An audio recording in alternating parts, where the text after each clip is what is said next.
এক বনে এক শেয়াল বাস করত। সে ছিল খুব চালাক এবং কূটকৌশলী। বনের অন্যান্য প্রাণীদের সে মোটেও পছন্দ করত না, কারণ তারা সবাই একে অপরকে সাহায্য করত আর মিলেমিশে চলত। শেয়াল সবসময় ভাবত কিভাবে সবাইকে বোকা বানিয়ে নিজের স্বার্থ হাসিল করা যায়। একদিন সে এক চতুর ফন্দি আঁটল। বনের এক সরু পথে সে একটা গভীর গর্ত খুঁড়ে রাখলো এবং সেটা পাথার নিচে ঢেকে দিল। কোনো না কোনো প্রাণী নিশ্চয়ই এই গর্তে পড়ে যাবে, আর সে তখন তাদের নিয়ে হাসবে। পরের দিন ভোরে শেয়াল গর্ব ভরে গর্তের পাশ দিয়ে হাঁটছিল।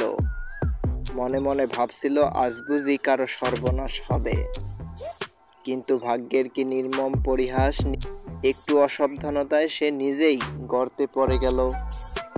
সে আর উঠতে পারছিল না। তার চিৎকার শুনে বনের অন্যান্য প্রাণীরা ছুটে এলো। গর্তের মধ্যে শেয়ালকে দেখে তারা সবাই অবাক হয়ে গেল। কেউ কেউ দুঃখ পেলেও বেশিরভাগ প্রাণী হেসে উঠল। একটা খরগোশ মুচকি হেসে বলল, এই যে শেয়াল ভাই, যে অন্যের জন্য ফাঁদ তৈরি করে সে একদিন নিজেই তাতে পড়ে। সবার মুখে মুখে সেই কথা ছড়িয়ে পড়ল। শেয়াল গর্তে বসে কিছুক্ষণ চিন্তা করলো।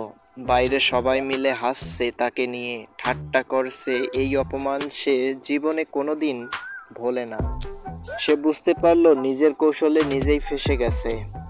এক সময় ছোট এক কাঠবিড়ালি এগিয়ে এসে বলল, তুমি যদি সত্যিই সাহায্য চাও তবে আমাদের কথা মন থেকে মানতে হবে। শেয়াল কিছুটা নিরুপায় হয়ে মাথা নেড়ে সম্মতি জানালো। তখন বনের কয়েকটি প্রাণী, হাতি, হরিণ, বানর ও খরগোশ একসাথে কাজ করে লতা পাতা দিয়ে একটা দড়ির মতো জিনিস তৈরি করলো।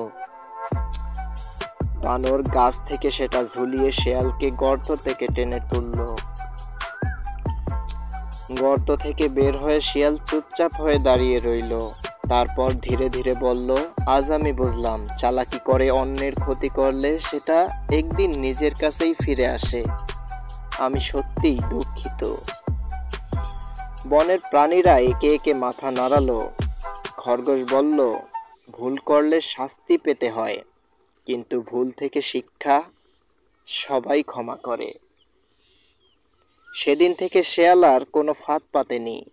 সে অন্যদের সঙ্গে ভালো ব্যবহার করতে শিখল এবং ধীরে ধীরে বনের একজন বিশ্বস্ত বন্ধু হয়ে উঠল। নিত্য নতুন এমন সব আনকমন ও রহস্যময় গল্প দেখতে আমাদের চ্যানেলের সঙ্গেই থাকুন। আমরা প্রতিনিয়ত চেষ্টা করব আপনাদের জন্য নতুন নতুন গল্প নিয়ে হাজির হবার। তো আমাদের সঙ্গেই থাকবেন। ধন্যবাদ। আল্লাহ হাফেজ।